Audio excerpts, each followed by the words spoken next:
ആഴ്ചപ്പാട്, അതെ, കാഴ്ചപ്പാട്. കാഴ്ചപ്പാടിലേക്ക് എല്ലാ മാന്യ പ്രേക്ഷകർക്കും സ്വാഗതം. കുറച്ച് നാൾ മുമ്പ് വരെ വളരെ അപൂർവമായി മാത്രം കേട്ടിരുന്ന ഒന്നായിരുന്നു വന്യജീവി ആക്രമണവും അതേ തുടർന്നുള്ള മനുഷ്യരുടെ മരണവും. എന്നാൽ ഇന്ന് അത് മാസത്തിലൊരിക്കൽ എന്നുള്ളത് ആഴ്ചയിലൊരിക്കലേക്ക് മാറുകയും ഇപ്പോൾ ദൈനംദിനം എന്ന നിലയിലേക്ക് വളരുകയും ചെയ്തിരിക്കുന്നു. ഇതിൻ്റെ പ്രത്യാഘാതങ്ങൾ കുറച്ച് നാളുകളായി നാം ചർച്ച ചെയ്യുന്നതാണ്. കാഴ്ചപ്പാട് തന്നെ 2-3 തവണ ചർച്ച ചെയ്തു കഴിഞ്ഞു. അടുത്ത കാലത്ത് കന്നിമലയിലും തെന്മലയിലും പൂപ്പാറയിലും ഇപ്പോൾ കാഞ്ഞിരവേലിയിലും പിന്നെ മറ്റ് ജില്ലയിൽ കൂരാച്ചുണ്ട് ഉൾപ്പെടെ ഒപ്പം തന്നെ ഷോളയാർ ഉൾപ്പെടെ നടക്കുന്ന കക്കയം ഉൾപ്പെടെ നടക്കുന്ന വലിയ സംഭവങ്ങൾ, ഇത് വളരെ ഗൗരവമുള്ള ഒരു വിഷയമാണ് എന്ന് സമൂഹത്തെയും സർക്കാരിനെയും ബോധ്യപ്പെടുത്തുന്നു. ഏത് നിമിഷവും ഏത് സമയത്തും നടന്നു പോകുന്ന ഒരാൾക്കിടയിലേക്കോ ആൾക്കൂട്ടത്തിനിടയിലേക്കോ കാട്ടുമൃഗങ്ങൾ വന്നു കയറി ആളുകൾ കൊല്ലപ്പെടാം. വളരെ ഗൗരവത്തിൽ ചർച്ച ചെയ്യേണ്ട ഒരു വിഷയമാണ്. കാഞ്ഞിരവേലി വിഷയത്തിൻ്റെ അടിസ്ഥാനത്തിൽ നാം ഇപ്പോൾ വന്യജീവി സംഘർഷം ചർച്ച ചെയ്യുന്നു. ഇന്നിപ്പോൾ ഈ വിഷയവുമായി ബന്ധപ്പെട്ട് സംസാരിക്കുന്നതിനായി സ്റ്റുഡിയോയിൽ എത്തിച്ചേർന്നിരിക്കുന്നത് 2 പേരാണ്. ശ്രീ എം.എൻ. ശ്രീനിവാസൻ, അദ്ദേഹം കാഞ്ഞിരവേലി സ്വദേശിയാണ്. അടിമാലിയുടെ ഗ്രാമപഞ്ചായത്തിൻ്റെ മുൻ പഞ്ചായത്ത് മെമ്പറാണ്. ഒപ്പം കാഞ്ഞിരവേലി വനസംരക്ഷണ സമിതിയുടെ മുൻ ചെയർമാൻ കൂടിയായിരുന്നു. അടുത്തത് പലവട്ടം നമ്മൾ ചർച്ചയ്ക്ക് പങ്കെടുത്തിട്ടുള്ള ശ്രീ കെ.ആർ. വിനോദാണ്. അദ്ദേഹം വ്യാപാരി വ്യവസായി ഏകോപന സമിതിയുടെ ജില്ലാ വർക്കിംഗ് പ്രസിഡൻ്റാണ്. 2 പേർക്കും സംവാദത്തിലേക്ക് സ്വാഗതം. ആദ്യം ശ്രീ എം.എൻ. ശ്രീനിവാസൻ സാർ, കാഞ്ഞിരവേലിയിൽ കഴിഞ്ഞ ദിവസം നടന്ന സംഭവം ഒരുപക്ഷെ നേര്യമംഗലം ഭാഗത്ത്, കാഞ്ഞിരവേലി ഭാഗത്ത് നാടിനെ നടുക്കിയൊരു സംഭവമായിരുന്നു. ആന വളരെ പെട്ടെന്നെത്തി ഒരാളെ ചവിട്ടിക്കൊന്നത്. സത്യത്തിൽ ഇതൊരു സ്ഥിരം സംഭവമായി മാറുകയാണ്. അവിടെയല്ല, നമ്മുടെ നാട്ടിൽ പുറത്തുമൊക്കെ ആയിട്ട് വന്യജീവി ആക്രമണം ഒരു നിരന്തര സംഭവമായി മാറുകയും ജനം ഭയവിഹ്വലരായി മാറുകയും ഒക്കെ ചെയ്യുന്നുണ്ട്. ഈ കാഞ്ഞിരവേലിയിൽ സംഭവിച്ച ആ കാര്യത്തെ സംബന്ധിച്ച് ആദ്യം ഒന്ന് പറയാമോ? എങ്ങനെയായിരുന്നു അത് നടന്നതെന്ന്? കാഞ്ഞിരവേലിൽ ഈ സംഭവം നടക്കുന്നത് രാവിലെ ഏകദേശം 8:30ക്കും 9നും ഇടയ്ക്കുള്ളൊരു സമയത്ത് ഇന്ദിര രാമകൃഷ്ണൻ, ഞങ്ങളൊക്കെ ഇന്ദിരാമ എന്നാണ് വിളിക്കുന്നത്. ഇന്ദിരാമ ഇങ്ങനെ തൊട്ട് ചേർന്നുള്ളൊരു പറമ്പുണ്ട്, ഒരു 19 സെൻറ്റുള്ള അവർ വാങ്ങിയൊരു സ്ഥലമുണ്ട്. അവിടെ പൂവ് പറിക്കുന്നതിനായിട്ട് പോയ സമയത്ത് ആണ് ഈ ആനയുടെ ആക്രമണം ഉണ്ടാവുന്നത്. അപ്പോൾ ഒരു തികച്ചും അപ്രതീക്ഷിതമാണ്. അപ്പോൾ അങ്ങനെ ഈ ജോലി ചെയ്തുകൊണ്ടിരിക്കുന്ന സമയത്ത് ഇപ്പുറം ആളുകൾ വിളിക്കുന്നുണ്ടെങ്കിൽ പോലും അത് അവരത് ശ്രദ്ധിച്ച് കേൾക്കാൻ കഴിഞ്ഞില്ല. അപ്പോൾ അങ്ങനെ വന്നപ്പോൾ അങ്ങനെ പെട്ടെന്ന് ഒരു ആന പാഞ്ഞു വന്നൊരു കടന്നാക്രമണം നടത്തുമായിരുന്നു. അതുപോലെ തന്നെ തുമ്പിക്കൈ കൊണ്ട് പുറവ് തലയ്ക്ക് അടിക്കുന്ന ഒരു സ്ഥിതി, അങ്ങനെയാണ് സംഭവം ഉണ്ടായത്. അവരുടെ മകനാണോ ഈ അകലെ നിന്ന് വിളിച്ചു കൂവി എന്ന് പറയുന്നത്? മകന് കുറച്ച് കഴിഞ്ഞ് വന്നത്. കുറച്ച് കഴിഞ്ഞ് അത് തൊട്ടടുത്ത വീട്ടിലുള്ള ഇവരുടെ എപ്പോഴും ഒരു സുഹൃത്തായിട്ടുള്ള സൂസൻ തോമസ് എന്ന് പറഞ്ഞ ഒരു ചേച്ചിയാണ് ഈ അലറി വിളിച്ച് ഈ സംഭവം പറയുന്നതും. ഈ മുണ്ടകണ്ടത്തിൽ ഈ രാമകൃഷ്ണൻ്റെ ഭാര്യ, അതായത് ഇന്ദിര ചേച്ചി, എത്ര വയസ്സുണ്ടാവുന്നു? 71 വയസ്സ് എന്നാണ് പറഞ്ഞത്. അങ്ങ് ഒരു കാഞ്ഞിരവേലി സ്വദേശിയാണല്ലോ, അങ്ങയുടെ വീടിൻ്റെ അടുത്താണോ സംഭവം? എൻ്റെ വീടിൻ്റെ അതിലേക്കാണ്. ഞങ്ങൾ അവരുമായിട്ടൊക്കെ എന്ന് വെച്ച് കഴിഞ്ഞാൽ ഈ രാമകൃഷ്ണൻ ചേട്ടൻ ഒരു പൊതുപ്രവർത്തകൻ, പാർട്ടി പ്രവർത്തകനൊക്കെയാണ്. അദ്ദേഹത്തിൻ്റെ വീട്ടിലൊക്കെ ഞങ്ങൾ ചെറുപ്പം മുതലേ പോവുകയും അപ്പോൾ ഒരുപാട് ഇന്ദിരാമ്മയുടെ കയ്യിൽ നിന്ന് ഒരുപാട് ചോറും ചായയൊക്കെ കഴിക്കുകയൊക്കെ ചെയ്തിട്ടുണ്ട്. നമ്മളൊരു കുടുംബബന്ധമുണ്ട്. അങ്ങനെ ഒരു നല്ലൊരു കുടുംബമാണ് അവർ. ഈ ആനയ്ക്ക് പെരിയാർ കടന്ന് ഇക്കരെ കടന്നു വേണ്ടേ കാഞ്ഞിരവേലിയിൽ എത്താൻ? അധികം വേറെ വല്ല വഴിയുണ്ട്? അല്ലല്ല, അതായത് റോഡ് ക്രോസ് ചെയ്തു തന്നെ വാളർ വനത്തിൽ നിന്നാണ് വരുന്നത്, കാഞ്ഞിരവേലിക്ക് വരുന്നത്. അപ്പോൾ റോഡ് ക്രോസ് കാഞ്ഞിരവേലിയുടെ ഒരു ഭാഗം തെക്ക് ഭാഗം പുഴയും വടക്ക് ഭാഗം വനമാണ്, വാളറ വനം. അതായത് 8 കിലോമീറ്റർ നീളത്തിൽ കിടക്കുന്ന ഒരു പ്രദേശമാണത്. അപ്പോൾ ഇടത്തരം കൃഷിക്കാർ താമസിക്കുന്ന ഭൂരിപക്ഷമുള്ള. അതാണ് ഞാൻ ചോദിച്ചത്. അപ്പോൾ ആ റാണിക്കല്ല് ഭാഗത്ത് നമ്മൾ പോരുന്ന NH എവിടെയെങ്കിലും ക്രോസ് ചെയ്ത് വേണമല്ലോ ആനയ്ക്ക് അങ്ങോട്ട് കിടക്കാൻ? അതായത് നമ്മളിപ്പോൾ അത് 5-ാം മൈൽ എന്ന് പറഞ്ഞ ഭാഗം, ആദിവാസി കുടി, കുളമാങ്കുഴി കുടി, ഇതിൻ്റെ അങ്ങേ സൈഡാണ്. ഇവിടുന്ന് നമ്മൾ പറയുമ്പോൾ അടിമാലിൽ നിന്ന് പറയുമ്പോൾ അതിൻ്റെ അപ്പുറമാണ്. ഈ ഭാഗത്ത് ഈ കുട്ടമ്പുഴ പഞ്ചായത്തിൻ്റെയൊക്കെ ഭാഗമായിട്ടുള്ള ആ വനത്തിൽ നിന്ന് അടക്കം ഈ മാമലക്കണ്ട സൈഡിൽ നിന്ന് വന്ന് 3-ാം മൈൽ ഭാഗത്തിറങ്ങി ആ വനത്തിലേക്ക് കയറി അങ്ങനെ 8 കിലോമീറ്റർ സഞ്ചാരപഥം ഉണ്ട്. പുറത്ത് സഞ്ചാരപഥം. അങ്ങനെയാണ് കാഞ്ഞിരവേലിയിലേക്ക് വരുന്നത്. ഒറ്റയാനായിരുന്നു.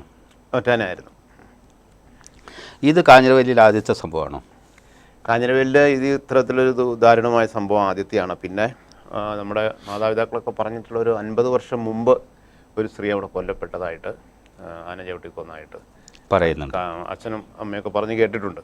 ഓർമ്മയിലിപ്പോൾ ഒരു 19 വർഷത്തിന് മുമ്പ്. അതിനുശേഷം ഇത് ആദ്യത്തെ സംഭവമാണ്, നാടിന് നടുക്കിയൊരു സംഭവമാണ്. ഈ അന്നത്തെ സംഭവത്തോടുള്ള ജനങ്ങളുടെ പ്രതികരണം എങ്ങനെയായിരുന്നു? ജനങ്ങളുടെ പ്രതികരണം വളരെ ഒരു വേദനാജനകമായ സംഭവം. അതുപോലെ തന്നെ ഫെൻസിങ് മുതലായ പദ്ധതികൾ യഥാസമയം പൂർത്തിയാക്കാത്തതിൻ്റെ ഇതിലുള്ള പ്രതിഷേധം, ഫോറസ്റ്റുകാരോടുള്ള കടുത്ത ഒരു എതിർപ്പ്, അവരെ പല ഘട്ടങ്ങളിലും സന്ദർഭങ്ങളിൽ വിളിച്ചാൽ വരാത്ത അവസ്ഥ, ഇതൊക്കെ കൂടിയിട്ട് സർവത്ര ഈ ഒരു പ്രധാനമായിട്ടും ഫോറസ്റ്റുകാരോട് തന്നെ, അവരാണല്ലോ അതിൻ്റെ പ്രതിഷേധം അരങ്ങേറിയിരുന്നു. ശ്രീ KR, പൊതുവേ നമ്മുടെ ജില്ലയിൽ നിന്ന് മാത്രമല്ല, ഇടുക്കിയിൽ ഇപ്പോൾ വടക്കും തെക്കും കിഴക്കും ഒക്കെ ഫോറസ്റ്റുകാരോടുള്ള പ്രതിഷേധം മാത്രമല്ല. ഇപ്പം നോക്കൂ, ഫെബ്രുവരി 23-നാണ് തെന്മലയിൽ, നമ്മളതിവിടെ ചർച്ച ചെയ്തതാണ്, തെന്മലയിൽ പാൽരാജ് എന്ന് പറയുന്ന ഒരാളെ, മധുരയിൽ നിന്ന് വരുന്ന ഒരാൾ രാത്രി 9 മണിക്ക് കല്യാണ മണ്ഡപത്തിലേക്ക് കയറി വന്ന് ഒരാന ചവിട്ടിക്കൊല്ലുന്നത്. അതിനുശേഷമാണ് സ്കൂൾ ആനിവേഴ്സറി കഴിഞ്ഞിട്ട് തിരിച്ചു പോയ സുരേഷ് കുമാറിനെ ഈ കഴിഞ്ഞ 26-ാം തീയതി കന്നിമലയിൽ വെച്ച് ആന ചവിട്ടിക്കൊല്ലുന്നത്. ഈ ആന ഏതാണെന്ന് പോലും തിരിച്ചറിഞ്ഞിട്ടില്ല. അതാണ് ഏറ്റവും കഷ്ടം. തർക്കം പറയുന്നുണ്ട്, ഏത് ആനയാണോ, അത് പടയപ്പയാണോ, അത് വേറെ ആനയാണോ എന്നൊക്കെ തർക്കം പറയുന്നു. തിരിച്ചറിഞ്ഞിട്ടില്ല. അപ്പോൾ ഈ കഴിഞ്ഞ 2 ആഴ്ച മുമ്പ് മനോരമ എഴുതിയ ഒരു എഡിറ്റോറിയലിൽ കഴിഞ്ഞ 2 വർഷം കൊണ്ട് മൃഗങ്ങൾ കൊന്ന ആളുകളുടെ എണ്ണം 909 അത് കഴിഞ്ഞിട്ട് ഇപ്പോൾ 6 പേരെങ്കിലും ആയിട്ടുണ്ട് കുറഞ്ഞത്. അപ്പോൾ 915 പേരോളം കഴിഞ്ഞ 2 വർഷത്തിനിടയിൽ ആന ചവിട്ടി അല്ലെങ്കിൽ കാട്ടുപോത്ത് ആക്രമിച്ച്, പന്നി ആക്രമിച്ച് മരിക്കുന്നു. ചെറിയൊരു സംഖ്യയാണോ KR അത്? അല്ലെന്നല്ല സാറേ, ഇപ്പം ഈ നാട്ടിൽ എന്താ സംഭവിക്കുന്നതെന്നുള്ളതിനെ അല്ലെങ്കിൽ വളരെ ജാഗ്രതയോടെ മനുഷ്യരെല്ലാം ഒരുമിച്ച് ചിന്തിക്കേണ്ട ഒരു സമയമാണ്. ഏറ്റവും സങ്കടകരമായ ഒരവസ്ഥയിലൂടെയാണ് കടന്നു പോകുന്നത് ഹൈ റേഞ്ചിലെ അല്ലെങ്കിൽ മലയോര മേഖലയിലെ മനുഷ്യരുടെ ജീവിതം. അത് പറയാതിരിക്കാൻ പറ്റില്ല. ഗവൺമെൻറ്റുകൾ വളരെ ലാഘവത്തോടു കൂടി ഇത്തരം പ്രശ്നം, ഇപ്പോൾ ഏറ്റവും ഒടുവിൽ അടിക്കടി, ഇപ്പോൾ നമ്മുടെ ഇവിടെ നേര്യമംഗലത്തെ സംഭവം കഴിഞ്ഞതിന് ശേഷം അടിക്കടി 2 മരണം കൂടി ഉണ്ടായപ്പോൾ പാർലമെൻറ്റ് ഇലക്ഷൻ വന്ന് നിൽക്കുന്നതുകൊണ്ടാണെന്നും സർക്കാർ ഇതിനെ സംസ്ഥാന ദുരന്തമൊക്കെ ആയിട്ട് പ്രഖ്യാപിച്ചിട്ടുണ്ട്. പക്ഷേ അതുകൊണ്ടൊന്നും ഈ പ്രശ്നം ശരിയായി അഡ്രസ്സ് ചെയ്യപ്പെടുന്നില്ല. സംസ്ഥാന ദുരന്തമായി പ്രഖ്യാപിക്കപ്പെട്ടാൽ എന്താണ് ഗുണം? ഇപ്പം അത് സത്യത്തിൽ അതിനെക്കുറിച്ച് വിശദമായി ഇപ്പം പത്രങ്ങളും സംസ്ഥാന സർക്കാരിൻ്റെ പ്രസ് റിലീസിലും പറയുന്ന ഗുണങ്ങളെ നമുക്കും അറിയും. കുറച്ച് വിജിലൻ്റ് ആവും. അല്ല, ഒന്ന് ആ ദുരന്ത നിവാരണ അതോറിറ്റിയെ ഈ കാര്യത്തിന് ഉപയോഗിക്കാൻ പറ്റും, ഇതിൻ്റെ സേവനങ്ങൾക്ക് ഉപയോഗിക്കാൻ പറ്റും. പിന്നെ ഇതിൻ്റെ ഏതെങ്കിലും തരത്തിൽ ദുരന്ത നിവാരണ ഫണ്ടിൽ നിന്ന് ഇതിന് എന്തെങ്കിലും കാര്യങ്ങൾ വിനിയോഗിക്കാൻ പറ്റുമോ? ഇപ്പോൾ കിഫ്ബിയിൽ പെടുത്തിയ ഒരു 100 ചില്ലാൻ കോടി രൂപ സർക്കാർ അനുവദിച്ചിട്ടുണ്ടെന്ന് പറയുന്നു. പക്ഷെ സാർ, ബേസിക് പ്രശ്നം ഇതൊന്നുമല്ല. സർക്കാരിൻ്റെ ഈ ഇത്തരം നമ്മുടെ ഭരണാധികാരികൾ, മാറി മാറി വരുന്ന ഭരണാധികാരികൾ, 1982 നിയമം ഉണ്ടായതിന് ശേഷം, വൈൽഡ് ലൈഫ് പ്രൊട്ടക്ഷൻ ആക്ട് ഉണ്ടായതിന് ശേഷം അതിലെ പ്രൊവിഷൻസിൽ പല തർക്കങ്ങൾ അങ്ങോട്ടും ഇങ്ങോട്ടും പറഞ്ഞുകൊണ്ടിരിക്കുന്നു എന്നുള്ളതല്ലാതെ കാലാനുസൃതമായി ഈ കേരളത്തിൽ നിന്നൊരു സമ്മർദ്ദം ഉയർത്തിക്കൊണ്ടുവന്ന് കേന്ദ്ര ഗവൺമെൻറ്റിനെ കൊണ്ട് അത് പരിഷ്കരിക്കുന്നതിനോ ഇപ്പോൾ തന്നെയുള്ള പ്രൊവിഷൻസ് കൃത്യമായിട്ട് ഉപയോഗിച്ച് ജനങ്ങൾക്ക് രക്ഷയൊരുക്കുന്നതിനുള്ള സംവിധാനങ്ങൾ ഉണ്ടാകുന്നില്ല. ഇപ്പോൾ കേന്ദ്രമന്ത്രി കേരളത്തിൽ വന്നപ്പോൾ പറയുന്നു, വേണമെങ്കിൽ നമുക്ക് വെടിവെക്കാം, ഉപദ്രവകാരികളായ മൃഗങ്ങളെ വെടിവെച്ച് കൊല്ലുന്നതിന് യാതൊരുവിധ നിയമ തടസ്സവും ഇല്ലെന്ന് പറയുന്നു. അപ്പോൾ പക്ഷേ കേരളത്തിലെ വനമന്ത്രി പറയുന്നു അദ്ദേഹത്തിൻ്റെ സന്ദർശനം പോലും ഔദ്യോഗികമല്ല, അദ്ദേഹം പറയുന്നത് പേപ്പറാക്കി തരട്ടെ, അദ്ദേഹം വാക്കാൽ പറഞ്ഞാൽ പോരല്ലോ. അപ്പോൾ ഇതിനൊക്കെ ഒരു നിയതമായ നിയമമില്ല KR? സാർ, അതാണ് ഞാൻ പറഞ്ഞത്. ഈ വനസംരക്ഷണ നിയമത്തിൽ നമ്മൾ പല ചർച്ചകളിലും ആവർത്തിച്ച് 11(1)(a)യും 11(1)(b)യും ഒക്കെ ചൂണ്ടിക്കാണിച്ച് ഇന്ന അധികാരങ്ങളുണ്ടെന്നും അത് കൂടാതെ കളക്ടർക്ക് മനുഷ്യൻ്റെ ജീവന് ഹാനി വരുന്ന ഏതെങ്കിലും ഒരു വിഷയം വന്നാൽ ഇത്തരം ആനിമൽസിനെയൊക്കെ വെടിവെക്കാനുള്ള 133 വകുപ്പ് CRPCയിൽ പെടുത്തി തന്നെ കളക്ടർക്ക് ഉത്തരവിട്ട് ആ മൃഗത്തിനെയാണെങ്കിലും എന്ത് വൈൽഡ് സാധനത്തിനാണെങ്കിലും അതിന് ഉന്മൂലനം ചെയ്യാനുള്ള അധികാരമെല്ലാം ഉണ്ട്. ഇതെല്ലാം പറയുന്നുണ്ടെങ്കിലും ഗവൺമെന്റ് ആവർത്തിച്ച് നിഷേധിക്കുന്നു എന്നുള്ളതാണ്. അതാണ് എമ്മൻ ഈ വനസംരക്ഷണ സമിതിയുടെ ചെയർമാനൊക്കെ ആയിട്ടിരുന്ന ആളാണല്ലോ പറഞ്ഞ പേരിൽ. ഈ നിയമവുമായി ബന്ധപ്പെട്ട്, പ്രത്യേകിച്ച് വനവുമായി ബന്ധപ്പെട്ട് കുറച്ച് കാര്യങ്ങൾ ഞങ്ങളെക്കാൾ കൂടുതൽ അറിയാമായിരിക്കും. ക്ഷുദ്രജീവികളായി ഒരുപക്ഷെ കാട്ടുപന്നികളെ പ്രഖ്യാപിക്കാം, ശല്യക്കാരായി ആനകളെ സ്ഥിരം ശല്യം വന്നാൽ പ്രഖ്യാപിക്കാം. എന്താണ് ഇതൊന്നും നടക്കാത്തത് കേരളത്തിൽ? അതിന് പ്രധാനപ്പെട്ട ഒരു പ്രശ്നം എന്ന് പറഞ്ഞത്, ഇപ്പോൾ KR ഇവിടെ സൂചിപ്പിച്ചു വന്യജീവി സംരക്ഷണ നിയമം. വന്യജീവി സംരക്ഷണ നിയമം അനുസരിച്ച് ഒരു വന്യജീവിയെ ഇപ്പോൾ ആനയടക്കം കടുവയടക്കം ഉള്ള മൃഗങ്ങളെല്ലാം വന്ന് മനുഷ്യന് ജീവന് ഭീഷണിയാവുമ്പോൾ ആദ്യമായിട്ട് അതിന് കുറേ ഇപ്പോൾ പറഞ്ഞ പോലെ 11(1) വകുപ്പ് പ്രകാരം അതിനകത്ത് കുറേ കാര്യങ്ങൾ പറയുന്നുണ്ട്. ആദ്യമായിട്ട് 6 അംഗങ്ങളുള്ളൊരു സമിതി രൂപീകരിക്കണമെന്നാണ് സർക്കാരിൻ്റെ ആ വകുപ്പിൽ പറയുന്നത്. അപ്പോൾ ഒരു പ്രദേശത്ത് ഒരു മരണം ഉണ്ടായിക്കഴിഞ്ഞാൽ ആ ആനയെ മയക്കുവെടി വയ്ക്കുക അല്ലെങ്കിൽ മറ്റു പ്രദേശത്തേക്ക് മാറ്റുക, ഈ കാര്യങ്ങളെല്ലാം ചെയ്യുന്നതിന് മുന്നോടിയായിട്ട് 6 പേര്, അതായത് DFO, വൈൽഡ് ലൈഫ് വാർഡൻ, പിന്നെ അതിൻ്റെ സർക്കാരിൻ്റെ പ്രതിനിധി, പഞ്ചായത്തിൻ്റെ പ്രതിനിധി, അങ്ങനെ തുടങ്ങി കുറേ മാനദണ്ഡങ്ങളെല്ലാം പാലിച്ച് ഒരു സമിതി ഉണ്ടാക്കി കഴിഞ്ഞിട്ട് ഈ സമിതി സംസ്ഥാന വൈൽഡ് ലൈഫ് വാർഡൻ്റെ അനുമതിയോടുകൂടിയാണ് ഇനി എന്തെങ്കിലും ചെയ്യാൻ പറ്റുള്ളൂ. അതായത് മയക്കുവെടി വെക്കണമെങ്കിൽ ഇപ്പോൾ ഇത്രയും കാര്യങ്ങൾ പൂർത്തീകരിച്ചിട്ടേ ചെയ്യാൻ പറ്റുള്ളൂ. ആ നിയമമാണ് ഭേദഗതി ചെയ്യണമെന്ന് സംസ്ഥാന നിയമസഭ ഏകകണ്ഠമായി പ്രമേയം പാസ്സാക്കി കേന്ദ്രത്തിന് അയച്ചു കൊടുത്തു. പക്ഷെ കേന്ദ്രം തിരിഞ്ഞു നോക്കിയിട്ടില്ല, കേന്ദ്ര ഗവൺമെൻറ് തിരിഞ്ഞു നോക്കിയിട്ടില്ല. അടുത്ത കാലത്ത് കേന്ദ്രത്തിൽ ചില നിയമത്തിൽ ചില അയവ് വന്നിട്ടില്ലേ? അടുത്ത കാലത്ത് വന്നിട്ടില്ല. അതായത് സംസ്ഥാന നിയമസഭ ഏകകണ്ഠമായി പാസ്സാക്കി കൊടുത്ത കാര്യമാണ്. അതുപോലെ തന്നെ ക്ഷുദ്രജീവിയായിട്ട് കാട്ടുപന്നീനെ പ്രഖ്യാപിച്ച് അതിന് വെടിവെക്കാനുള്ള ഇത് ഉത്തരവിടണം, അല്ലെങ്കിൽ ആ നിയമം ഇത് ആവശ്യപ്പെട്ടുകൊണ്ട് സംസ്ഥാന ഗവൺമെൻറ് കൊടുത്തു. അതും കേന്ദ്ര ഗവൺമെൻറ് അംഗീകരിച്ചിട്ടില്ല. നിലവിൽ പഞ്ചായത്തിനില്ലേ അധികാരം? പഞ്ചായത്ത് പ്രസിഡന്റിന് അധികാരം കൊടുക്കുന്നു. പഞ്ചായത്ത് പ്രസിഡന്റിന് കൊടുത്തിട്ട് അവരുടെ അനുമതിയോട് കൂടിയ ലൈസൻസ് ഉള്ള ആൾക്ക് ഒരു തോക്കിന് ലൈസൻസ് കൊടുത്ത ആ നിലയിലേക്കാണ് അതിൻ്റെ കാര്യങ്ങൾ. അപ്പോൾ ഇതിനകത്ത് ഈ തോക്ക് വാങ്ങുക, അങ്ങനെ ഒട്ടേറെ കാര്യങ്ങൾ. MN ഇപ്പോൾ നമ്മൾ സ്വാഭാവികമായി രാവിലെ ഉച്ചയ്ക്കോ അല്ലെങ്കിൽ വൈകുന്നേരമോ സന്ധ്യാസമയത്ത് ഏത് സമയത്ത് നടന്നു പോയാൽ ഒരു കാട്ടുപന്നി ഓടി വന്ന് നമ്മുടെ കാലിന് തട്ടി എവിടെയെങ്കിൽ മറിഞ്ഞു വീഴാം, അല്ലെങ്കിൽ നമ്മൾ മരിക്കാം. പാലാ ടൗണിന് ഉള്ളിക്കട 3 കാട്ടുപന്നി നടന്നു പോകുന്ന പടമൊക്കെ വൈറലാവുകയാണ് എന്ന് പറഞ്ഞാൽ ആ തരത്തിലേക്ക് കാര്യങ്ങൾ വളരുകയാണ്. അപ്പോഴും വേണ്ടത്ര ഒരു ജാഗ്രത ഈ കാര്യത്തിൽ ആരും പുലർത്തുന്നില്ല എന്ന് പറയുന്നതിൽ അർത്ഥമില്ല. കാരണം ഗവൺമെൻറ് ഇടപെട്ട് തുടങ്ങി. പക്ഷേ ഗവൺമെൻറ്റിൻ്റെ ഭാഗത്ത് കേന്ദ്ര സംസ്ഥാന ഗവൺമെൻറ്റുകൾ ഈ നിയമത്തിൻ്റെ പരിമിതികൾ ചൂണ്ടിക്കാട്ടിക്കൊണ്ട് നിസ്സംഗരാകുന്ന സ്ഥിതിയാണുള്ളത്. ഇല്ലാത്തൊരു അധികാരം പ്രയോഗിക്കാൻ ഞങ്ങൾക്ക് സാധ്യമല്ല എന്ന് ഫോറസ്റ്റുകാരും പറയുന്നു. രാഷ്ട്രീയ പ്രവർത്തകർ അല്ലെങ്കിൽ രാഷ്ട്രീയ പാർട്ടികൾ ഉൾപ്പെടെയുള്ളവർ ഒരു ജനകീയ പ്രതിഷേധം വരുമ്പോൾ അതിൻ്റെ മുമ്പിൽ നിന്ന് ഏതെങ്കിലും ഉദ്യോഗസ്ഥനെ പരിഹസിക്കുകയോ ചീത്ത വിളിക്കുകയോ ചെയ്തതിന് ശേഷം അങ്ങ് വിട്ടു പോവുകയാണ്. ഈ സമീപകാലത്താണ് നിയമനിർമ്മാണം അടക്കമുള്ള കാര്യങ്ങളിലേക്ക് സർക്കാർ ശ്രദ്ധിച്ചതും നിയമസഭ പ്രമേയം പാസാക്കിയതും. ഇന്ന് തന്നെ വന്യജീവിയുടെ ഇതുമായി ബന്ധപ്പെട്ട മന്ത്രി ശശീന്ദ്രൻ അതിനെപ്പറ്റി കൃത്യമായി പറഞ്ഞിട്ടുണ്ട്, അതിൻ്റെ നിയമത്തിൻ്റെ പരിമിതിയെല്ലാം. അപ്പോൾ ഇത് മാറ്റണം എന്നുള്ളതാണ് വീണ്ടും വീണ്ടും നമ്മൾ സമ്മർദ്ദം ചെലുത്തി. സമൂഹത്തിൽ ഇതൊരു ചർച്ചയാവേണ്ട സമയമൊക്കെ അതിക്രമിച്ചു എന്ന് മാത്രമല്ല, നമ്മൾ പ്രളയത്തെ നേരിട്ടത് എങ്ങനെയാണോ അതുപോലെ തന്നെ ഈ പ്രശ്നത്തെ നേരിടണം എന്നുള്ളതാണ്. വളരെ കൃത്യമാണ് പറഞ്ഞത്. അങ്ങ് പറഞ്ഞാൽ വളരെ കൃത്യമാണ്. പ്രളയത്തെ നേരിട്ട അതേ ഇപ്പോൾ കക്കയത്ത് ഒരു മത്തായി ചേട്ടൻ, ഒന്ന് ആലോചിച്ച് നോക്കൂ. പറമ്പിൽ നിന്ന് പണിയെടുത്തുകൊണ്ടിരുന്ന ഒരു കാട്ടുപോത്ത് വന്ന് വെട്ടിക്കൂട്ടി അദ്ദേഹത്തെ. അന്ന് ചോരയിൽ കുളിച്ചു കിടക്കുമായിരുന്നു അദ്ദേഹം.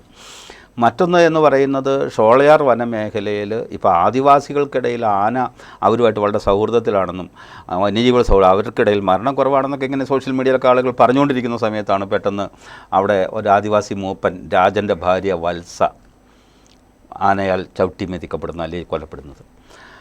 ഞാൻ പറയാം, അവിടെയൊക്കെ അതിശക്തമായ ജനരോക്ഷം കണ്ടിരുന്നു.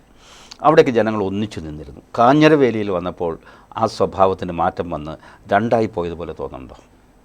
സാർ, ഇതിൽ ശരിക്കും പറഞ്ഞാൽ ഈ ഓരോ ചർച്ചയും ശ്രദ്ധിക്കുമ്പോൾ യഥാർത്ഥത്തിൽ സംഭവിക്കുന്നത് എന്താണെന്നറിയോ? ഇപ്പോൾ ഈ നിയമം വൈൽഡ് ലൈഫ് പ്രൊട്ടക്ഷൻ ആക്ടിലെ നിയമങ്ങൾ തമ്മിലുള്ള തർക്കമായിട്ട് ആ നിയമം നടപ്പാക്കാനുള്ള പ്രായോഗിക ബുദ്ധിമുട്ട് കേന്ദ്ര ഗവൺമെൻറ്റിൻ്റെ ഗൈഡ് ലൈനെ കൂട്ടിപ്പിടിച്ച് വിവിധ സംസ്ഥാനങ്ങളിൽ ഇത്തരം സംഭവങ്ങൾ ഉണ്ടായപ്പോൾ കർണാടകയിൽ ഇത്തരത്തിൽ വെടിവെക്കാൻ ഉത്തരവിട്ടിട്ടുണ്ട്, വെടിവെച്ചിട്ടുണ്ട്. അങ്ങനെ വെടിവെക്കാതെ ഇരുന്ന ആളുകൾക്ക് ഹാനി ഉണ്ടാക്കിയ DFOയ്ക്കെതിരെ കേസെടുത്തിട്ടുണ്ട്, ആ കൃത്യവിലോപത്തിന് കേസെടുത്തിട്ടുണ്ട്. ഇതുപോലെ മഹാരാഷ്ട്രയിൽ ഉണ്ടായ കേസിൽ ഒരു പെൺ കടുവയെ വെടിവെച്ച് കൊന്നു കഴിഞ്ഞപ്പോൾ അതിനെതിരെ കേസുണ്ടായി. ആ കേസിൽ പക്ഷേ സുപ്രീം കോടതിയിൽ ആ വെടിവെച്ച് കൊന്നത് ശരിയായിരുന്ന സുപ്രീം കോടതി പറഞ്ഞത്. ഇപ്പം ഇത്തരം തർക്കങ്ങളിലേക്ക് ഇതിനെ മാറ്റി തീർക്കുന്നത് ദയനീയമാണെന്നേ നമുക്ക് പറയാനുള്ളൂ. ഇത് മനുഷ്യരുടെ ജീവൻ വെച്ചുള്ള കളിയാണ്. യഥാർത്ഥത്തിൽ ഈ ശാസ്ത്രീയമായ പരിഹാരമാർഗം എന്ത്, ഇത്തരം വിഷയങ്ങൾക്ക് പരിഹാരമാർഗങ്ങൾ ഉണ്ടോ എന്ന് ചർച്ച ചെയ്യാൻ പോലും ഈ ഇത്തരം ക്രൂഷ്യലായ അവസരം പോലും വിനിയോഗിക്കപ്പെടുന്നില്ല സാർ. അവിടെയാണ് ഖേദകരം. ഈ വൈൽഡ് ലൈഫ് പ്രൊട്ടക്ഷൻ ആക്ട് കാലാനുസൃതമായി പരിഷ്കരിക്കണമെന്നതിൽ ആർക്കും തർക്കം ഉണ്ടാവാൻ വഴിയില്ല. പക്ഷെ അതിന് ഇപ്പം നോക്കൂ, ഇവിടെ ഗവർണറുമായിട്ടൊരു പ്രശ്നം ഉണ്ടായാൽ ഉടനെ ആ ഗവർണറെ മറികടക്കുന്നതിനുള്ള നിയമം ഉണ്ടാക്കുന്നതിനും ആ നിയമം ഉണ്ടാക്കി പാസ്സാക്കി എടുക്കുന്നതിനും ശ്രമിക്കുന്ന നിയമസഭ ഇത്തരം ഗൗരവതരമായ വിഷയങ്ങളിൽ അങ്ങനെ ഒരു ശ്രമം അതിന്റെ പരമാവധിയിൽ നടത്തിയിട്ട് കേന്ദ്ര ഗവൺമെന്റ് നടത്താഞ്ഞിട്ടാണ് എന്ന് പറഞ്ഞാൽ നമുക്ക് പിന്നെ മനസ്സിലാക്കാം. 2018 ഈ wild life institute of India അതുപോലെ തന്നെ പെരിയാർ ടൈഗർ കൺസർവേഷൻ പിന്നെ ഫോറസ്റ്റ് ഡിപ്പാർട്ട്മെന്റ് ഈ 3 കൂട്ടരും കൂടി സംയുക്തമായിട്ട് ഒരു പഠനം നടത്തിയിരുന്നു. 8ഓളം കാര്യങ്ങൾ അതിനകത്ത് കണ്ടുപിടിച്ചിരുന്നു. ആദ്യത്തെ കാര്യങ്ങൾ എന്ന് പറയുന്നത് നമ്മൾ വനത്തിൻ്റെ അതിർത്തിയിൽ ആളുകൾ കൃഷി ചെയ്യുന്നു. മറ്റൊന്ന് എന്ന് പറയുന്നത് ആളുകളും വളർത്തുമൃഗങ്ങളും വനത്തിനുള്ളിൽ പ്രവേശിക്കുന്നു. മറ്റൊന്ന് ഇവരുടെ ആവാസ വ്യവസ്ഥ മുറിയുന്നു. ഇങ്ങനെ ചില അശാസ്ത്രീയമായ കാര്യങ്ങളാണ് അവർ കണ്ടെത്തിയത്. സത്യത്തിൽ അതാണോ കാരണം? സാറേ, അതൊക്കെ ഞാൻ പറഞ്ഞേ. ഇത് ഇത്തരത്തിൽ റിപ്പോർട്ടുകൾ ഉണ്ടാക്കുന്നവരുടെ പിന്നിൽ വലിയ അജണ്ടയുണ്ട്. ഇപ്പം നമുക്ക് അറിയാവുന്ന ഒരു വസ്തുത, 2 പ്രധാന കാര്യങ്ങൾ ആളുകൾ ശ്രദ്ധിക്കേണ്ടത്. കേരളത്തിൽ വനവിസ്തൃതി കുറഞ്ഞു എന്ന വാദം ഉന്നയിക്കുന്നുണ്ട്. നമ്മൾ ഏത് ഡേറ്റ വെച്ച് പരിശോധിച്ചോ, ഐക്യകേരളം രൂപപ്പെട്ടതിന് ശേഷമുള്ള ആദ്യത്തെ കണക്കനുസരിച്ച് കേരളത്തിന്റെ ഭൂവിസ്തൃതിയുടെ 25.1% വനം. ഇതേ ഡിപ്പാർട്ട്മെന്റ് പുറത്തുവിട്ട 2017 കണക്കിൽ 30.5% വനമാണ് കേരളത്തിന്റെ വനവിസ്തൃതിയിൽ. അപ്പോൾ വനവിസ്തൃതി 5% എന്ന് പറഞ്ഞാൽ ആകെ 98 ലക്ഷം ഏക്കറുള്ള ഒരു സംസ്ഥാനത്ത് 5 ലക്ഷം ഏക്കർ പുതിയതായി വനം വന്നു എന്ന് ഇവർ സമ്മതിക്കുക. എന്നിട്ട് പറയുകയാണ് വനവിസ്തൃതി കുറഞ്ഞു എന്നാ പറയണേ. ഇതൊക്കെ തന്നെ ഈ വലിയ അജണ്ടയുടെ ഭാഗമാണ് സാർ. സത്യത്തിൽ എന്താ വളരെ ഗൂഢമായ പറയാൻ എന്നെ അനുവദിക്കണം. യഥാർത്ഥ പ്രശ്നം ഇതൊന്നുമല്ല സാർ. ഇതിന്റെ പുറകിൽ ഫണ്ട് ഉണ്ട്. 2009 മുതൽ നമ്മൾ കാണുന്നതാണ് ഒരു ശ്രമം നടക്കുന്നുണ്ട്. വേൾഡ് ഹെറിറ്റേജ് ടാഗ് ഈ പശ്ചിമഘട്ടത്തിന് നേടിയെടുക്കുന്നതിന് വേണ്ടി ഇന്ത്യ ഗവൺമെന്റ് നടത്തുന്ന അതിഭയങ്കരമായ ശ്രമങ്ങൾ. അന്ന് ജയറാം രമേശ് ആയിരുന്നു മന്ത്രി, കോൺഗ്രസ് ആയിരുന്നു അധികാരത്തിൽ. പക്ഷെ അന്ന് ആ ശ്രമത്തെ സാധൂകരിച്ചത് കേരളത്തിൽ അച്യുതാനന്ദനായിരുന്നു ഭരിച്ചിരുന്നത്, ബിനോയ് വിശ്വം ആയിരുന്നു വനം വകുപ്പ് മന്ത്രി. ഇവരും കൂടി അതിനെ സപ്പോർട്ട് ചെയ്തിട്ടാണ് ആ ഒരു ശ്രമം ആരംഭിക്കുന്നത്. ആ വേൾഡ് ഹെറിറ്റേജ് ടാഗ് നേടാൻ വേണ്ടി യുനെസ്കോ കുറെ കണ്ടീഷൻസ് ഇങ്ങോട്ട് വെച്ചു. ആ വെച്ച കണ്ടീഷൻസിൽ ഏറ്റവും പ്രധാനം മുറിഞ്ഞു കിടക്കുന്ന വനം ഏകവനമാക്കണം. നോക്കൂ, നമ്മുടെ കുമളി മുതൽ അങ്ങോട്ട് പോയി കഴിഞ്ഞാൽ 9 പഞ്ചായത്ത് മാറണം മൂന്നാർ വരെ അത് ഏകവനമാവണമെങ്കിൽ. 9 പഞ്ചായത്തിലെ ജനജീവിതം അവസാനിപ്പിക്കണം. അങ്ങനെ ഈ പശ്ചിമഘട്ടം ആകെ അങ്ങനെ ഒരു അജണ്ട ഇട്ടു. അതുപോലെ പശ്ചിമഘട്ടത്തിലെ ആകെ ഒരു കോമൺ അതോറിറ്റി ഉണ്ടാവണം. കുറെ ഗൈഡ് ലൈൻ യുനെസ്കോ ഇങ്ങോട്ട് വെക്കുന്നുണ്ട്. അതിനെ തുടർന്നാണ് ഗാഡ്ഗിൽ കമ്മിറ്റിയെ വെക്കുന്നത്, ഇങ്ങനെ ഒരു റിപ്പോർട്ട് ഉണ്ടാക്കാനും ഇത്തരം ഒരു കമ്മിറ്റി ഉണ്ടാക്കാനും ഒക്കെ. ഞാൻ സമയക്കുറവുകൊണ്ട് അതിൽ ദീർഘിപ്പിച്ച് എനിക്ക് പറയാൻ സാധിക്കുന്നില്ല.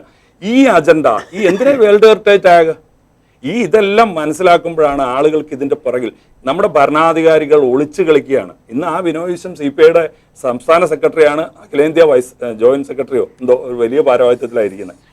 ഇവരൊക്കെ അറിഞ്ഞുകൊണ്ടാണ് ഈ കളി നടക്കുന്നത്. എന്നിട്ട് നാട്ടുകാരെ വെറുതെ പറ്റിക്കുകയാണ്. ശരിക്കും ഇച്ഛാശക്തിയുള്ള ഒരു ആഗ്രഹം, ഞാൻ ഭരണപക്ഷത്തെ മാത്രം പറയില്ല കേട്ടോ, ഈ വിഷയത്തിൽ 1982 വനനിയമം ശക്തിപ്പെടുത്തണമെന്ന് പാർലമെന്റിൽ അതിശക്തമായിട്ട് ആവശ്യപ്പെട്ട ഒരാൾ ബിനോയ് വിശ്വം, ഒരാൾ NK പ്രേമചന്ദ്രനോ. അത് UDFന്റെ ഭാഗമാണ് അയാൾ.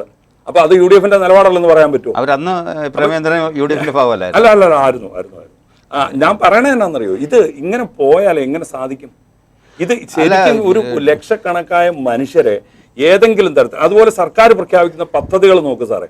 ഇപ്പോൾ റീബിൽഡ് കേരള എന്ന പദ്ധതിയിൽപ്പെടുത്തി പ്രഖ്യാപിക്കുന്നത് വനാതിർത്തിയിൽ കിടക്കുന്ന ആളുകൾക്ക് 5 ഏക്കർ വരെയുള്ളതിന് 15 ലക്ഷം എന്ന ഏറ്റവും നാമമാത്രമായ നഷ്ടപരിഹാരം കൊടുത്ത് ഇറക്കി വിട്ട് വനം വർദ്ധിപ്പിക്കാനാണ് ശ്രമിക്കുന്നത്. ഇത് സർക്കാർ കൊണ്ട് കുടിയിരുത്തിയ ആളുകൾക്കാണ് മാങ്കുളത്തൊക്കെ നേരിടേണ്ടി വരുന്നത്. പല സ്ഥലത്തും കുടിയേറി പട്ടയം കിട്ടിയ ആളുകൾക്കാണ് നേരിടേണ്ടി വരുന്നത്. എന്താ സംഭവിക്കാന്നറിയോ? ഇതിലെയൊക്കെ അല്പം സാമ്പത്തിക സ്ഥിതി ഉള്ളവർ അല്ലെങ്കിൽ തീരെ മുട്ടാപ്പോക്കുള്ളവർ ഈ തുച്ഛമായ പൈസ മേടിച്ച് ഇറങ്ങി പോകുമ്പോൾ ബാക്കിയുള്ള ആളുകൾക്ക് കൂടി ജീവിതം അസാധ്യമാകുന്നു. പറഞ്ഞോളൂ. ഒന്ന്, ഗാഡ്ഗിൽ കസ്തൂരിരംഗൻ റിപ്പോർട്ടുകൾ കൊണ്ടുവന്നത് ഉമ്മൻചാണ്ടിയുടെ കാലഘട്ടത്തിലാണ്. ഈ ഉമ്മൻചാണ്ടിയുടെ കാലഘട്ടത്തിൽ കൊണ്ടുവന്ന ഗാഡ്ഗിൽ കസ്തൂരിരംഗൻ റിപ്പോർട്ടുകൾക്കെതിരെ അന്നത്തെ ഇടുക്കി MP അതിനനുകൂലിക്കുകയും ഒക്കെ ചെയ്ത സംഭവങ്ങൾ നമുക്കറിയാം. അതിനെതിരായിട്ടുള്ള ഒരു ജനങ്ങളുടെ ഒരു പ്രതികരണവും പ്രതിഷേധവും എല്ലാം കൂടിയായിട്ടാണ് അഡ്വക്കേറ്റ് ജോയ്സ് ജോർജ് ഇവിടെ MP ആയതും. ജോയ്സ് ജോർജ് MP അതിനുശേഷം പാർലമെൻറ്റിൽ നടത്തിയ ഇടപെടലുകൾ കാര്യങ്ങളെല്ലാം നമ്മൾ കണ്ടതാണ്. അതുപോലെ അദ്ദേഹം ഈ ഫോറസ്റ്റ് സമാന്തര ഗവൺമെൻറ് ആക്കാൻ ഞങ്ങൾ സമ്മതിക്കില്ല എന്ന് പറഞ്ഞുകൊണ്ട് അദ്ദേഹം ഇടപെടലിൻ്റെ ഭാഗമായിട്ട് മാമലക്കണ്ടെന്ന് നടത്തിയ സമരം, നേര്യമംഗലത്ത് നടത്തിയ സമരം, ഈ സമരങ്ങളുടെ എല്ലാം ഭാഗമായിട്ട് ഗവൺമെൻറ് ഒന്നും ചെയ്യാതിരിക്കാൻ തരവില്ലാണ്ടത്. അങ്ങനെയാണ് professor Oommen committee report Oommen Chandy government വെക്കുകയും എക്കോളജിക്കൽ സെൻസിറ്റീവ് ഏരിയ ESA എന്ന് പറഞ്ഞ പ്രശ്നത്തിനെല്ലാം പരിഹാരം ഉണ്ടാക്കുകയും ഇവിടുത്തെ പഞ്ചായത്തുകളുടെ സ്ഥിതി പടിപടിയായിട്ട് വന്നതിന് LDF ഗവൺമെന്റാണ് ഇതെല്ലാം മാറ്റിയെടുത്തത്. നമ്മളങ്ങനെ രാഷ്ട്രീയത്തിലേക്ക് ഞാൻ അല്ല കെയർ പറഞ്ഞപ്പോ ഒരു വസ്തുത ചൂണ്ടിക്കാണിച്ച് പറഞ്ഞില്ല.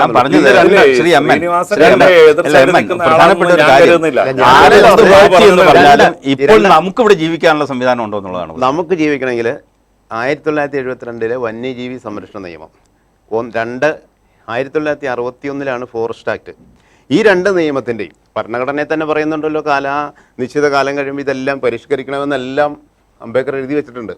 ഇതെന്തുകൊണ്ട് പരിഷ്കരിക്കുന്നില്ല? കാരണം ഈ ആവാസ വ്യവസ്ഥ എന്നൊക്കെ പറഞ്ഞ് മനുഷ്യനെ ഇങ്ങനെ പേടിപ്പിക്കുന്ന ഒരു രീതിയുണ്ട്. അതിലൊന്നും വലിയ കഥയില്ല. കാരണം എന്താണെന്ന് വെച്ച് കഴിഞ്ഞാൽ 28.2% വനം ഇപ്പോൾ കേരളത്തിലുള്ളത്. 28.2%. ഒരു ഘട്ടത്തിൽ സർക്കാരിൻ്റെ കണക്കിലാണ് ഈ 33% വനം ഉണ്ടായിരുന്നു എന്ന് പറയുന്നത്, സർക്കാരിൻ്റെ കണക്കിൽ. അപ്പോൾ ഈ സർക്കാരിൻ്റെ കണക്കിൽ ഫോറസ്റ്റ് ഉദ്യോഗസ്ഥരും ആളുകളെല്ലാം 3-4 ഇരട്ടിയായി വർദ്ധിക്കുകയും വനവിസ്തൃതി കുറയുകയും ചെയ്തു. പിന്നെ 2, റീബിൽഡ് കേരളയുമായി ബന്ധപ്പെട്ട് 251 പേർക്കാണ് ഇതുവരെ കേരളത്തിൽ ഈ KR പറഞ്ഞ സംഭവം 15 ലക്ഷം രൂപയുടെ അതിനകത്ത് പറഞ്ഞാൽ എങ്ങനെയാ ഈ മണ്ണിടിച്ചൽ ഭീഷണി, ഉരുൾപൊട്ടൽ ഭീഷണി, വന്യമൃഗ ഭീഷണി, അങ്ങനെയുള്ള സ്ഥലങ്ങളെ അവരെഴുതി കൊടുത്ത് പുതിയ സ്ഥലം വാങ്ങി, അവർക്ക് താമസിക്കാൻ പറ്റില്ല എന്നുള്ള ബോധത്തിൽ അന്വേഷണത്തിൻ്റെ എല്ലാ അടിസ്ഥാനത്തിൽ പുതിയ സ്ഥലം വാങ്ങി ആ വാങ്ങുന്ന സ്ഥലത്തേക്ക് കൊടുക്കുന്നത്. ഈ 15 ലക്ഷം എന്നൊക്കെ പറഞ്ഞാൽ ചുമ്മാ കബളിപ്പിക്കില്ല, അങ്ങനെ ഒരു കൊടുത്തിട്ടില്ല. അതിൻ്റെ ലിസ്റ്റ് എൻ്റെ കയ്യിലുണ്ട്. 251 പേർക്കാണ് ഇതുവരെ ഏറ്റവും കൂടുതൽ കൊടുത്തത് വയനാടാണ്. അല്ല 251 പേര് കൊടുത്തിട്ടുണ്ട്. അതിൻ്റെ ഒരു കണക്ക്. അതുകൊണ്ട് അവർക്ക് ജീവിക്കാനാവോ? അല്ല, അവരുടെ ജീവിതം സുരക്ഷിതമാക്കാൻ വേണ്ടിയിട്ട് ആണ് റീബിൽഡ് കേരളയിൽ ഈ പദ്ധതി വന്നത്. അല്ല, അതാണ് എൻ്റെ വസ്തുത. അതൊരു കബളിപ്പിക്കൽ പദ്ധതി അല്ലേ? അല്ലെങ്കിൽ ഈ പദ്ധതി അവരുടെ ഒരു ഉരുൾപൊട്ടൽ ഭീഷണിയുള്ള സ്ഥലത്ത് അവരെ താമസിച്ച് ജീവൻ പോകുന്ന സാഹചര്യം. ഉരുൾപൊട്ടൽ ഭീഷണിയുള്ള സ്ഥലത്ത് പോയി താമസിച്ച് ജീവൻ പോകുന്ന സന്ദർഭം, അതായത് നമ്മൾ പ്രളയ കാലഘട്ടത്തിന് ശേഷം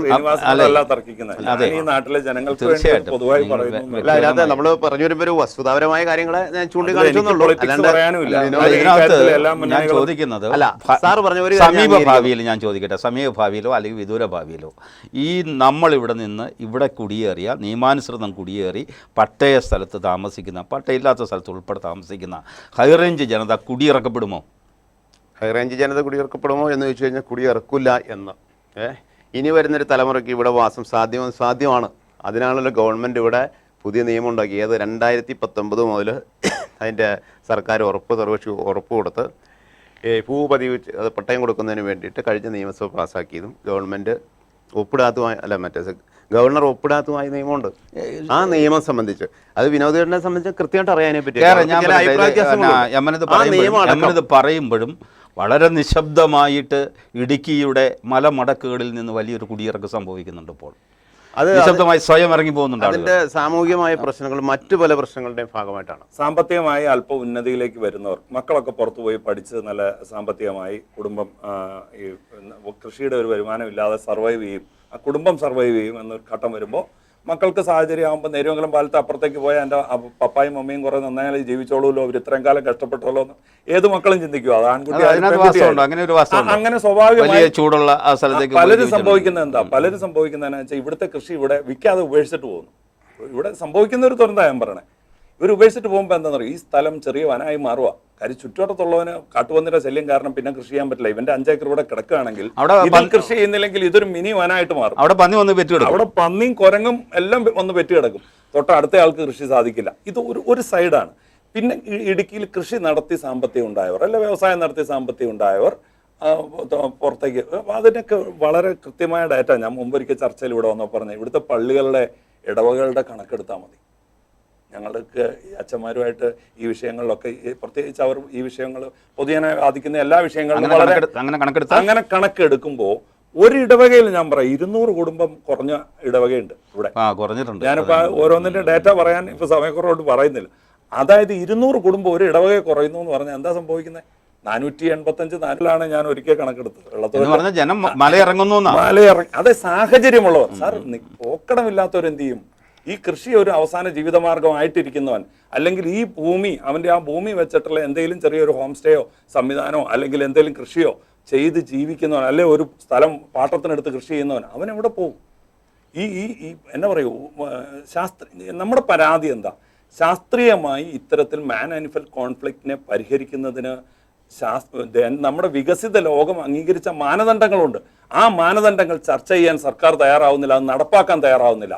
അതിന് പകരം ഈ നിയമത്തിന്റെ നൂലാമാലകളിൽ പിടിച്ച് ആ നിയമപ്രകാരം വെടിവെക്കാൻ ഉത്തരവിടാൻ സ്റ്റേറ്റിന് അധികാരം ഉണ്ടെങ്കിൽ സുപ്രീം കോടതി കേസെടുക്കുവോ, ഇങ്ങനത്തെ പൊള്ളയായ ചർച്ചകളിലേക്ക് കൊണ്ടുപോകുന്നു. ഇതിൽ കേരളത്തിന് പറയാവുന്നത്, ഇതിൽ കേന്ദ്ര ഗവൺമെന്റ് എന്തെങ്കിലും ഭേദഗതി വരുത്തേണ്ടതുണ്ട്. തീർച്ചയായും ഭേദഗതി വരുത്തേണ്ടത് കേന്ദ്രമാണ്. അതിനുള്ള സമ്മർദ്ദം കേരളത്തിലെ എല്ലാ രാഷ്ട്രീയ കക്ഷികളെയും വിളിച്ചുകൂട്ടി, ബാധിതരായ എല്ലാ മനുഷ്യരെയും വിളിച്ചുകൂട്ടി അതിനുള്ള സന്നദ്ധത എപ്പോഴെങ്കിലും ഗവൺമെന്റ് അറിയിച്ചിട്ടുണ്ടോ? ഇതൊന്നുമില്ലാതെ ഈ പറയുന്നതിനെ എന്താ പറയുക, തൊണ്ട തൊടാതെ വിഴുങ്ങാൻ കഴിയില്ല സർ. ഇതിൽ യഥാർത്ഥ പ്രശ്നം കാർബൺ ഫണ്ടുമായി ബന്ധപ്പെട്ട് വരുന്ന ഫണ്ടുകൾ സ്വീകരിക്കുക എന്ന പ്രശ്നമുണ്ട്. ഈ ജനതയെ നിസ്സഹായതയിലേക്ക് തള്ളിവിടുന്നതിന് ഭരണകക്ഷിക്കും പ്രതിപക്ഷത്തിനും ഉൾപ്പെടെയുള്ള കാലങ്ങളിൽ ഭരിച്ച ഗവൺമെന്റുകൾക്ക് നല്ല റോളുണ്ട്, വലിയ പങ്കുണ്ട്.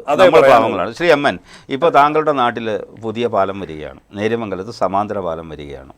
റോഡിൻ്റെ വികസനം അങ്ങ് എറണാകുളം തൊട്ട് നടന്നു വരികയാണ്. റോഡിൻ്റെ വികസനവും നടന്നു വരികയാണ്. നമ്മൾ ഉദ്ദേശിച്ച രീതിയിലൊന്നും ആയിരിക്കില്ല.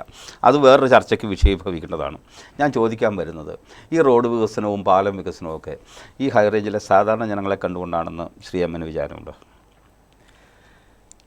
അതായത് കേരളത്തെ സംബന്ധിച്ചുള്ള, അത് സാറ് പറഞ്ഞ പോലെ തന്നെ മറ്റൊരു മാറ്റമാണ്. കേരളത്തെ സംബന്ധിച്ച് ഏറ്റവും ആക്ഷേപകരമായി നിന്ന ഒരു പ്രശ്നമാണ് റോഡിൻ്റെ മോശം സ്ഥിതി. ആ സ്ഥിതി നമ്മുടെ സമീപകാലത്ത് അത് വളരെ ഏതാണ്ടൊരു 75% പരിഹരിക്കപ്പെട്ട് കഴിഞ്ഞു. അത് പരിഹരിക്കേണ്ടെന്ന് ഒരു തരത്തിലും പറഞ്ഞില്ല. അതായത് അടിസ്ഥാന സൗകര്യ വികസനം, അത് നമ്മുടെ മറ്റെല്ലാ വികസനത്തെയും കൊണ്ടുവരുന്നതിനും നമ്മുടെ സാമ്പത്തിക പ്രതിസന്ധി അടക്കം കാര്യങ്ങൾ പരിഹരിക്കുന്നതിനും ടൂറിസത്തെ അടക്കം ആകർഷിക്കുന്നതിനും ആ റോഡ് വികസനം വേണം. അതാണ് എൻ്റെ ചോദ്യം. ടൂറിസ്റ്റുകൾക്ക് വേണ്ടിയിട്ടാണോ അതോ നമുക്ക് വേണ്ടിയിട്ടാണോ? ടൂറിസ്റ്റുകൾ നമുക്ക് വേണ്ടിയിട്ട് തന്നെയാണ്. ടൂറിസത്തിലൂടെ വരുന്ന വരുമാനം സംബന്ധിച്ച് ഗണ്യമായ വർധന കഴിഞ്ഞ ഒറ്റ വർഷം കൊണ്ട് ലക്ഷക്കണക്കിന് ടൂറിസ്റ്റുകളുടെ വർധന എല്ലാം വന്നിട്ടുണ്ട്. ടൂറിസം, കേരളം എന്ന് പറഞ്ഞ മനോഹരമായ പ്രദേശമാണ്, ദൈവത്തിന്റെ സ്വന്തം നാടാണ്. റോഡും ടൂറിസവും ഒക്കെ പൂർണ്ണമാകുമ്പോഴേക്കും മനുഷ്യനോട് ഉണ്ടാവുമെന്നാണ് എൻ്റെ ചോദ്യം. ഈ നമ്മളെ സംബന്ധിച്ച് നമ്മുടെ കാഴ്ചപ്പാടുണ്ട്. അതായത് ദേവികുളത്ത് നാഷണൽ ഹൈവേയുടെ വലിയ റോഡ് ഉണ്ടാകുമ്പോൾ തന്നെ അവിടെ ലയങ്ങളിലുള്ളവൻ പട്ടിണി കിടക്കാതിരിക്കണം. ആ കാഴ്ചപ്പാടുള്ള ആള് തന്നെയാണ് ഇവിടുത്തെ ഗവൺമെന്റും ഞാൻ ഉൾപ്പെടെയുള്ള അങ്ങനെയുള്ളവർ തന്നെയാണ്. അതുകൊണ്ടാണല്ലോ സർക്കാർ എല്ലാവിധ ക്ഷേമ പെൻഷൻ ഒരു അടിസ്ഥാന സാമൂഹിക ക്ഷേമ പദ്ധതികളെല്ലാം നടപ്പാക്കുന്നത്. അതെല്ലാം ഉണ്ട്. ആ ഒപ്പം തന്നെ റോഡ് വികസിക്കേണ്ടെന്നൊരു ബോധം അത് ഉൽപ്പാദിപ്പിക്കുന്നത് ശരിയല്ല. റോഡ് വികസിക്കണം തീർച്ചയായിട്ടും. അല്ല, നമ്മളത് വേണോ എന്ന് ചോദിക്കുമ്പോൾ അല്ല വേണം, വേണ്ടെന്നല്ല, വേണം. പക്ഷെ അതുകൊണ്ട് ഇവിടുത്തെ സാധാരണക്കാരന് ഗുണം കിട്ടുമോ? ലോകത്തെ എല്ലാ ടൂറിസ്റ്റുകളും വിമർശിച്ചുകൊണ്ടിരുന്നത് കേരളത്തിന്റെ റോഡുകളെ സംബന്ധിച്ചാണ്. ആരോഗ്യം, വിദ്യാഭ്യാസം, സംസ്കാരം, അങ്ങനെ എല്ലാം മനോഹരമായി നിൽക്കുമ്പോൾ റോഡ് മാത്രം മോശമായിട്ട് നിൽക്കുന്നു. ആ കാഴ്ചപ്പാട് സമീപകാലത്ത്, അതായത് ഈ ഗവൺമെന്റിന്റെ ഒരു ഇച്ഛാശക്തി, ഭൂമി ഏറ്റെടുത്ത് കൊടുക്കാൻ, പണം കൊടുക്കാൻ കേന്ദ്ര ഗവൺമെൻറ് നല്ല സമീപനം ഈ റോഡ് വികസന കാര്യത്തിൽ, ആ മന്ത്രിയുടെ നല്ല സമീപനം, അതെല്ലാം കൊണ്ട് ഒട്ടുവരെ മാറ്റങ്ങളുണ്ടായാൽ നല്ലത് തന്നെയാണ്. അതും ഇത്രയും മുമ്പ് നടക്കേണ്ടതായിരുന്നു. പിന്നെ മറ്റൊരു കാര്യങ്ങൾ ഞാൻ സൂചിപ്പിക്കാനുണ്ട്. അതായത് കേരളത്തിൽ നിന്നും ഇടുക്കി ജില്ലയിൽ നിന്നും കുടിയിറങ്ങുന്ന സ്ഥിതി എന്ന് പറയുന്നത് ഇടുക്കി ജില്ല മാത്രമല്ല, എല്ലായിടത്തും ഉണ്ട്. ഇപ്പോൾ UK ആളുകളെ കൂടുതൽ വിദേശ വിദ്യാർത്ഥികളെല്ലാം അവർ സ്വീകരിച്ച് എലിസബത്ത് രാജ്ഞി ഇരുന്നപ്പോൾ നടപ്പാക്കിയ നയത്തിൻ്റെ ഭാഗം. അപ്പോൾ ലോക രാജ്യങ്ങളിൽ 2 രാജ്യത്തിൽ നിന്നാണ് ഞാൻ കെനിയ, ഇന്ത്യ, ഈ 2 രാജ്യങ്ങളിൽ നിന്നാണ് UK ഏറ്റവും കൂടുതൽ ആളുകൾ ചെല്ലുന്നത്. അല്ല, കുട്ടികൾ പഠിക്കാൻ പോകുന്നതും ഒരു പ്രദേശത്ത് മൊത്തമായി ജനം ഇവിടെ പൊതുമേഖല ഇല്ലല്ലോ സാറേ. പൊതുമേഖലാ സ്ഥാപനങ്ങൾ കുറഞ്ഞില്ലേ? നമ്മുടെ തിരുവനന്തപുരം വിമാനത്താവളം വരെ വിറ്റില്ലേ ഗവൺമെന്റ്? അത് വിറ്റിട്ട് അത് ഗവൺമെന്റ് പിണറായി ചോദിച്ചപ്പോൾ കൊടുത്തില്ലല്ലോ. അല്ല, വിറ്റ കൂട്ടത്തിൽ സംസ്ഥാന ഗവൺമെന്റ് മാറ്റം വിറ്റിട്ടുണ്ട്. ഇവിടെ 39 ലാഭത്തിലാക്കി, അതുപോട്ടെ, അതല്ല നമ്മുടെ വിഷയം. മാറിപ്പോവാണ്. വിൽക്കുന്ന കാര്യത്തിൽ മത്സരമുണ്ട്. ഈ ജോലി അതിന് വേണ്ടിയിട്ട് കെയർ പറഞ്ഞു തന്നെ കൂടുതൽ മെച്ചപ്പെട്ട ജീവിത സാഹചര്യം വരുന്നതിന് വേണ്ടി വിദേശത്തെ ആശ്രയിക്കുന്നു.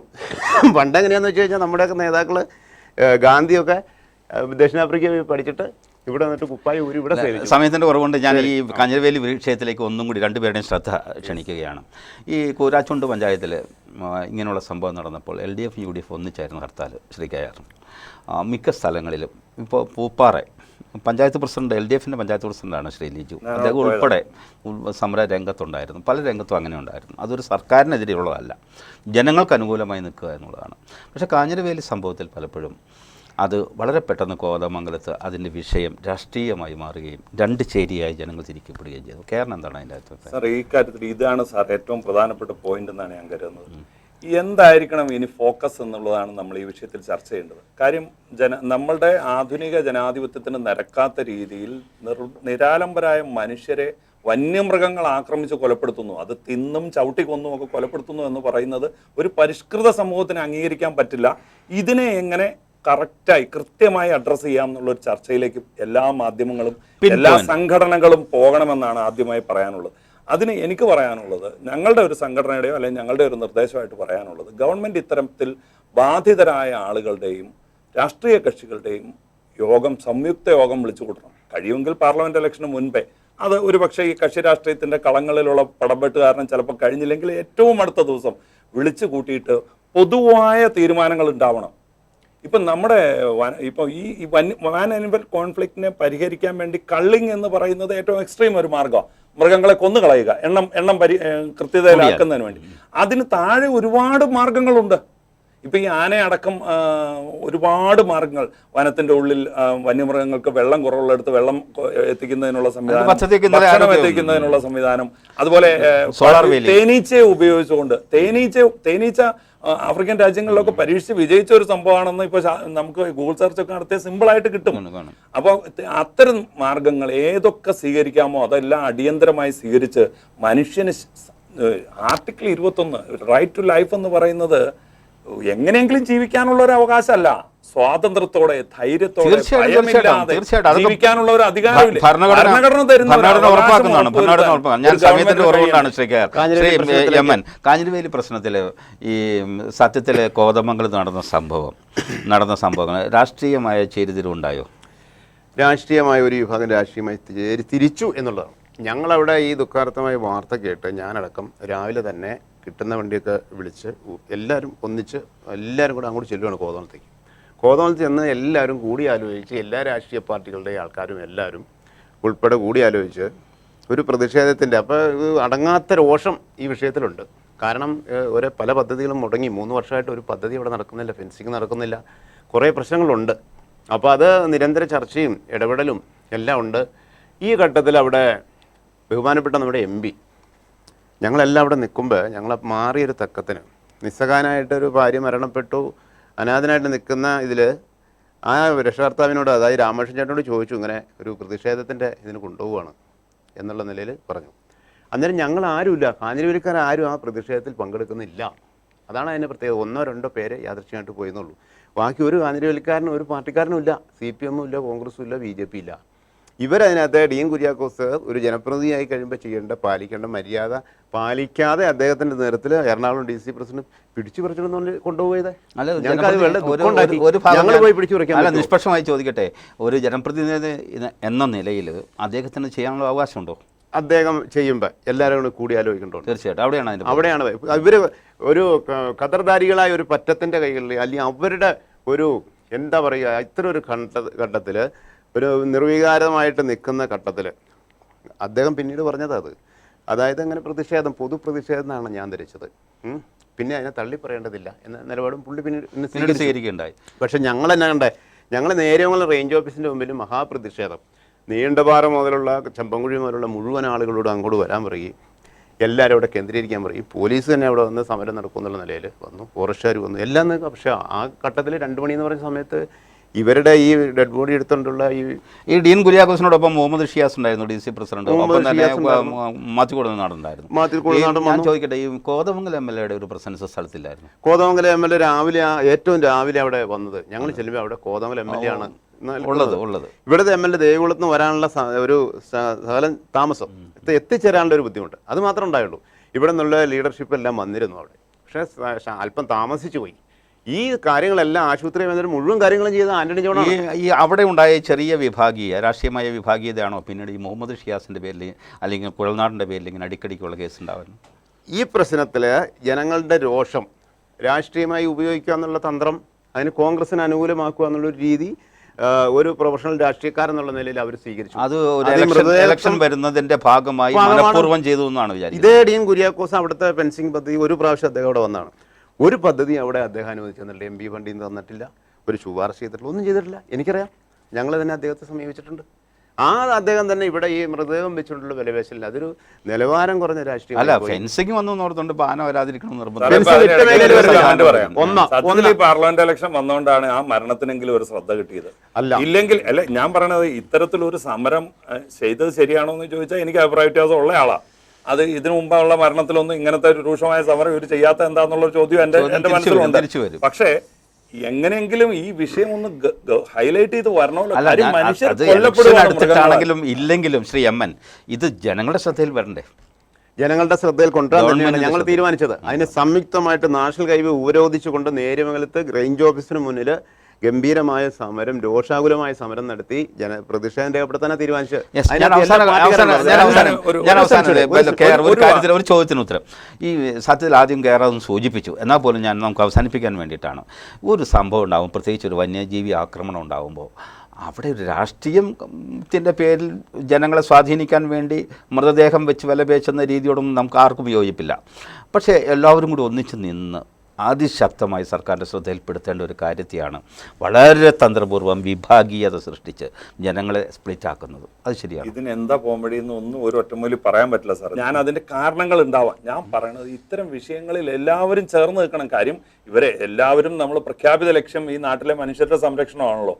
അപ്പോൾ അവർക്ക് വേണ്ടി ഇപ്പം നോക്കൂ, ഇപ്പം ഏറ്റവും പടയപ്പ എന്ന ആന മൂന്നാറിൽ, ആ ആനയ്ക്ക് മതമിളകിയാണ് നിൽക്കുന്നതെന്നും ഓൾറെഡി ഒരു 2-3 ആഴ്ചയായിട്ട് അത് റോഡിൽ ഓരോ വാഹനങ്ങളോടും കാണിക്കുന്ന എല്ലാം നമ്മൾ ലൈവായിട്ട് ഇപ്പോൾ വീഡിയോ ഈ എല്ലാവരുടെയും കയ്യിൽ ഫോണുള്ളത് കൊണ്ട്, ക്യാമറ ഉള്ളതുകൊണ്ട് ഇത് കണ്ടുകൊണ്ടിരിക്കുക. ഇനി എന്നായിരിക്കും ഇതിന് പ്രതികരണം വരുന്നതെന്ന് അറിയാമോ സാർ? എൻ്റെ വായിൽ നിന്ന് ഒരിക്കലും വീഴാൻ പാടില്ലാത്തൊരു വാക്ക്, ആ ആന ആരെങ്കിലും അപായപ്പെടുത്തണം. ശരിക്കും പറഞ്ഞാൽ ആ ആന എപ്പോഴാണ് അതിനെ പിടിച്ചു മാറ്റുകയോ അതിനെ റീലൊക്കേറ്റ് ചെയ്യുകയോ ഒക്കെ ചെയ്യേണ്ടത് ഇപ്പോഴാണ്. കാര്യം മതപ്പാടിളകിയ ഒരു ഒറ്റയാൻ കൊമ്പൻ ഒരു പ്രദേശത്ത് ഭീതി വിതച്ച് നിൽക്കുക. വരുന്ന ബസ്സിനെ ആക്രമിക്കുന്നു, വരുന്ന ഓട്ടോയെ ഓടിക്കുന്നു, ബൈക്കാർ ജീവനം കൊണ്ട് ഓടുന്നു. ഇത് സംഭവിച്ചുകൊണ്ടിരിക്കുക. ഇനി മരണം നടന്നു കഴിയുമ്പോൾ അടുത്ത ചർച്ച വയ്ക്കും. അവൻ കിലോമീറ്ററുകളോളം നടക്കുന്നു, 60 വയസ്സാണ്, അവൻ ഇണചേരുന്നു. ഇതൊക്കെ അവൻ ആരോഗ്യവാനാണ്. ഇതെല്ലാം നിരീക്ഷിക്കുന്നുണ്ട്. പക്ഷെ അവനെ പിടിച്ചു മാറ്റാൻ മാത്രം യാതൊരുവിധ ഒരു സംവിധാനവും കാണില്ല. അതിനകത്തെ വനവും വന്യജീവി സംഘർഷം, മനുഷ്യനും വന്യജീവികളുമായിട്ടുള്ള സംഘർഷം എന്നാണ് സർക്കാരിൻ്റെ ഒരു പദപ്രയോഗം. എന്ന് വെച്ച് കഴിഞ്ഞാൽ സംഘട്ടനം എന്ന് പറയുമ്പോൾ ഏറ്റുമുട്ടലാണ്. ഒരിക്കലും മനുഷ്യനെ ഏറ്റുമുട്ടാൻ പോകുന്നില്ല. വന്യമൃഗങ്ങൾ വന്ന് ഏകപക്ഷീയമായിട്ട് ആക്രമിക്കുകയാണ്. ആ പദം തന്നെ ശരിയല്ല. അല്ല, വന്യമൃഗങ്ങളെ ആക്രമിച്ചിട്ടുണ്ട്, അത് ഇല്ലാന്ന് പറയാൻ നോക്കില്ല. വന്യമൃഗങ്ങൾ ആക്രമിച്ചിട്ടുണ്ട്, കൊന്നിട്ടുണ്ട്, വേട്ടയാടിയിട്ടുണ്ട്. അതിൽ ഒരു വസ്തുത പറയാതിരിക്കാൻ പറ്റില്ല. ഈ വന്യമൃഗങ്ങളെ വലിയ തോതിൽ പ്രൊവോക്ക് ചെയ്യുന്ന ടൂറിസം ഉണ്ട്. ഇപ്പോഴും ടൂറിസം ഉണ്ട്. ഞാൻ കൂടി കണ്ടത്, ഞാൻ യാത്രക്കിടയിൽ കണ്ടതാണ്. വയനാട്ടിലടക്കം സർക്കാർ അത് റിയലൈസ് ചെയ്തിട്ടുണ്ടെന്ന് ഞാൻ കരുതുന്നത്. അല്ലെങ്കിൽ എല്ലാ ആളുകളും ഈ ആനയെ ഇറങ്ങി വരത്തക്ക രീതിയിൽ വാഴയൊക്കെ വെച്ച് പിടിപ്പിച്ചിട്ട് ആനയെ ഇറക്കിക്കൊണ്ട് വന്നാലാണ് ചില റിസോർട്ടിൽ ആളുണ്ടാവുമെന്നും പറഞ്ഞാൽ അങ്ങനെയുള്ള ശ്രമം പോലും നടത്തുന്നുണ്ട്. അതൊക്കെ ഞാൻ പറഞ്ഞ ഇതിനെ കണ്ടെയ്ൻ ചെയ്യാനുള്ള ഗൗരവതരമായ ചർച്ച. ഈ എക്കോ റീസ്റ്റോറേഷൻ ഉണ്ടല്ലോ, ഇതിന്റെ പുനഃസ്ഥാപനം, ഈ പരിസ്ഥിതി പുനഃസ്ഥാപിക്കുന്നതിന്റെ ഭാഗമായിട്ട് 2 കോടി രൂപയാണ് ഈ മൂന്നാറിൽ കഴിഞ്ഞ ഒരു വർഷം കൊണ്ട് ചെലവാക്കിയത്. സാറേ, ഇപ്പൊ ഈ ചെലവാക്കുന്ന തുകയുടെ ഞാൻ മുമ്പ് സൂചിപ്പിച്ച 4-5 മാർഗങ്ങൾ അവലംബിച്ചാൽ ഇപ്പോൾ ഇവർ പല ഘട്ടങ്ങളിലായിട്ട് ഈ ട്രഞ്ച് കുഴിക്കാനും മറ്റേ വേലി സ്ഥാപിക്കാനും അതുപോലെ നമ്മുടെ കുറച്ചുകൂടി ബലപ്പെട്ട ഇരുമ്പ് വടം വെച്ചുള്ള ഫെൻസിങ് സ്ഥാപിക്കാനും ഇതൊക്കെ സ്ഥാപിക്കുന്നത് ഈ വനംവകുപ്പ് എന്ന് പറയുന്നത് ഞാൻ മനസ്സിലാക്കിയെടുത്തോളം ഒരു ബാലികാറ എന്നെ പറയും ഒരു കുറച്ച് ആളുകൾക്ക് മാത്രം ഒരു ഇതുള്ള വലിയ ഓഡിറ്റൊന്നും നടക്കാത്ത ഇത്തരം ഫണ്ടുകൾ ഭംഗിയായി കൈകാര്യം ചെയ്ത് തട്ടുമുക്കുന്ന ഒരു വകുപ്പാണ്. ആ വകുപ്പ് ഇതിൻ്റെ അകത്ത് വലിയ നോക്കൂ, നമ്മുടെ വനംവകുപ്പ് മന്ത്രിയുടെ ഈ ആദ്യം മുതലുള്ള മരണം, ഇപ്പം അടുത്ത ഒരു 3 മാസത്തിൽ നടന്ന മരണങ്ങളുടെ പ്രതികരണമൊക്കെ ഒന്ന് പരിശോധിച്ച് നോക്കിയാണ്ടല്ലോ. ഇപ്പം ഏറ്റവും ഒടുവിൽ അദ്ദേഹം കോട്ടക്കൽ ആര്യവൈദ്യശാലയിൽ ചികിത്സയിൽ ഇരുന്നുകൊണ്ടാണ് പ്രതികരിച്ചത്. മനുഷ്യനോടാണോ ഏത് തരത്തിലുള്ള ആളുകളോടാണ് പുള്ളിക്ക്? ഒറ്റ കാര്യം കൂടി എം.എൻ. പറഞ്ഞ് അവസാനിപ്പിക്കാം, പറഞ്ഞോളൂ. അതായത് 2 കാര്യമുണ്ട്. ഒന്ന്, ഗവൺമെൻറ് ഉണർന്നിട്ടുണ്ട് എന്നുള്ള കാര്യത്തിൽ തർക്കമില്ല. അതുകൊണ്ടാണ് ഈ 113 കോടി രൂപ അനുവദിച്ചതും അതുപോലെ കൺട്രോൾ റൂം തുറന്നത്. ആ കാര്യങ്ങളൊക്കെ ഞങ്ങൾ സ്വാഗതം ചെയ്യുന്നു. അതുപോലെ KR പറഞ്ഞ പോലെ ഇതിന് സജീവമായ ചർച്ചയും കൂട്ടായ്മയും എല്ലാം ശക്തമായിട്ട് വേണം. ഈ ഒരു വിഷയത്തിൽ കക്ഷി രാഷ്ട്രീയത്തിൻ്റെ രീതി പാടില്ല. ഞങ്ങളും ആഗ്രഹിക്കുന്ന അതാണ്. ആ കാര്യത്തിൽ ഒരു വിട്ടുവീഴ്ചയില്ല. ഞാൻ ഒരു നിലപാട് അത്തരത്തിൽ എടുത്തിട്ടുള്ളൂ. പക്ഷേ കാഞ്ഞിരവേലിൽ സ്വീകരിച്ച MP-യുടെ നേതൃത്വത്തിൽ സ്വീകരിച്ച സമീപനം പുര കത്തുമ്പോൾ വാഴ വെട്ടുന്ന തെറ്റായിപ്പോയി. മേലിലാണെങ്കിലും ഞാൻ ഉപദേശിക്കുമെന്നല്ല, ഒരു രാഷ്ട്രീയ പാർട്ടി ഒരു മരണത്തിൻ്റെ ഘട്ടത്തിൽ ഒരു നിസ്സഹായമായ സന്ദർഭത്തിൽ മുതലെടുക്കരുത്. മറ്റെത്രയോ ഘട്ടങ്ങളുണ്ട്, ആ സന്ദർഭം ഉപയോഗിക്കട്ടെ. അല്ല, തിരിച്ചുള്ള കേസെടുക്കലിനെ സംബന്ധിച്ച് എന്താണ് പറയുന്നത്? ഈ ഗവൺമെൻറ് ഒരു പ്രതികാര നടപടി ഉണ്ടല്ലോ.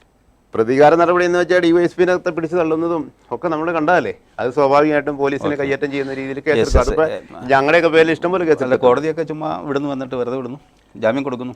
അതൊക്കെ പോട്ടെ, ഞാൻ അതിലൊരു വിഷയമാക്കാൻ വേണ്ടി പറഞ്ഞു എന്നല്ല. ഏതായാലും തീർച്ചയായിട്ടും വളരെ സന്തോഷമുണ്ട്. ഈ ഫോറസ്റ്റുകാരെ ഒരു ശത്രുപക്ഷത്ത് നിർത്തിക്കൊണ്ട് നമുക്ക് മുന്നോട്ട് പോകാൻ കേരളം എത്ര കാലം മുന്നോട്ട് പോകുമെന്ന് നമുക്ക് അറിഞ്ഞുകൂടാ. പക്ഷേ അവർക്കെതിരെ ഒരു വല്ലാത്ത ഒരു ശത്രുതാ മനോഭാവം നമുക്കിടയിൽ വളരുന്നുണ്ട്. സത്യത്തിൽ അവർ ഡിപ്പാർട്ട്മെൻ്റ് ആയിരിക്കില്ല ഇതിൻ്റെയൊക്കെ കാരണം. സർ, ഫോറസ്റ്റ് ഡിപ്പാർട്ട്മെന്റിൽ വളരെ നിരപരാധികളായ സാധുക്കളായ കുറെ താഴെ ലൈനിലുള്ള കുറെ ജീവനക്കാരുണ്ട്. അവർ നിസ്സഹായരാണ്. അവരാണ് ആനയെ ഓടിക്കാൻ പോകുന്നത്, അവരാണ് പുലിയെ ഓടിക്കാൻ പോകുന്നത്, അവരാണ് കൂട് വയ്ക്കാൻ പോകുന്നത്. അവർ ഈ ഫോറസ്റ്റ് ഡിപ്പാർട്ട്മെന്റിലെ വലിയ അഴിമതിയിലോ ഈ ആഗോള അജണ്ടയിലോ ഒന്നും ഭാഗമല്ല. അവരവരുടെ ഉപജീവനത്തിന് വേണ്ടി ആ ജോലി ചെയ്യുന്നു മാത്രം. അവരെ ഒന്നും ശത്രുക്കളായി ഞങ്ങളെ പോലുള്ളവർ കാണുന്നില്ല. എന്നാൽ ഈ ഡിപ്പാർട്ട്മെന്റിനെ നയിക്കുന്ന, ഇതിനെ വെച്ച് അജണ്ട കളിക്കുന്ന, ഇതിനെ ഒരു വലിയ പുതിയ വനവൽക്കരണ പദ്ധതികൾ ഉണ്ടാക്കുന്ന, അത്തരം റിപ്പോർട്ടുകൾ ഉണ്ടാക്കുന്ന ഫോറസ്റ്റ് ഡിപ്പാർട്ട്മെന്റിനെ നമ്മൾ ആകെ തള്ളിക്കളയുകയും അതിന്റെ സാധാരണ ഉദ്യോഗസ്ഥരെ നമ്മൾ അങ്ങനെ ഒരു കുറ്റക്കാരായി കാണുന്നില്ല എന്നുകൂടി 1961 ഫോറസ്റ്റ് ആക്ടും ഈ വന്യജീവി സംരക്ഷണ നിയമവും ആ രണ്ട് നിയമങ്ങളും പരിഷ്കരിച്ച് കേന്ദ്ര സംസ്ഥാന ഗവൺമെന്റുകൾ യോജിച്ചു എന്ന് പരിഗണിച്ച ഇത് കൺകറന്റ് ലിസ്റ്റ് ആണല്ലോ ഈ വകുപ്പ്. അതാണ് കൺകറന്റ് ലിസ്റ്റിലുള്ള നമ്മുടെ 52 കൂട്ടം സംവിധാനങ്ങളുണ്ട്. അതിൽപ്പെട്ട ഏറ്റവും പ്രാധാന്യത്തോടെ എടുക്കേണ്ട ഈ വകുപ്പിലെ കേന്ദ്ര സംസ്ഥാന ഗവൺമെന്റുകൾ ഈ നിയമങ്ങളിൽ പരിഷ്കരണം വരുത്തിയാൽ ഈ ഫോറസ്റ്റുകാരുടെ അജണ്ട ഒന്നും നടപ്പാവില്ല, ജനങ്ങളുടെ അജണ്ട തന്നെ നടപ്പാവും. അതാണ് വളരെ സന്തോഷമുണ്ട് രണ്ടു പേർക്കും ഈ വളരെ വിവാദപരമായ, വളരെ പ്രസക്തമായ, സാങ്കത്യമുള്ള ഈ വിഷയത്തിൽ ആത്മാർത്ഥമായി പ്രതികരിച്ചതിന് നന്ദി. കാലാകാലങ്ങളിൽ ഭരിക്കുന്ന സർക്കാരുകൾ ഈ വിഷയത്തെ അതിൻ്റെ തീവ്രതയിൽ അഭിസംബോധന ചെയ്തിട്ടുണ്ടോ ആവോ? ഏതായാലും ഒരു കാര്യം സത്യമാണ്, ഇനി വളരെ ഗൗരവത്തിൽ ഈ വിഷയത്തെ കൈകാര്യം ചെയ്തുകൊണ്ട് അല്ലാതെ ഒരു സർക്കാരിന് മുന്നോട്ട് പോകാനാവില്ല. അതിനകത്ത് കേന്ദ്ര വന നിയമം പരിഷ്കരിക്കുക, ഒപ്പം തന്നെ കേരളത്തിൻ്റെ സംസ്ഥാന വന നിയമം പരിഷ്കരിക്കുക. ഏത് രീതിയിലാണെങ്കിലും വേണ്ടില്ല, മനുഷ്യന് ഭരണഘടന നൽകുന്ന അവകാശം, ജീവിക്കാനുള്ള അവകാശം, സ്വതന്ത്രമായി ജീവിക്കാനുള്ള അവകാശം ഉറപ്പുവരുത്തുക തന്നെ ചെയ്യണം. കേവലം 10 ലക്ഷം രൂപയിലോ അല്ലെങ്കിൽ അതിൽ കൂടുതലുള്ള തുകയിലോ ഒന്നും ഒതുങ്ങാവുന്നതല്ല ഒരു മനുഷ്യൻ്റെ ജീവൻ. നന്ദി, നമസ്കാരം.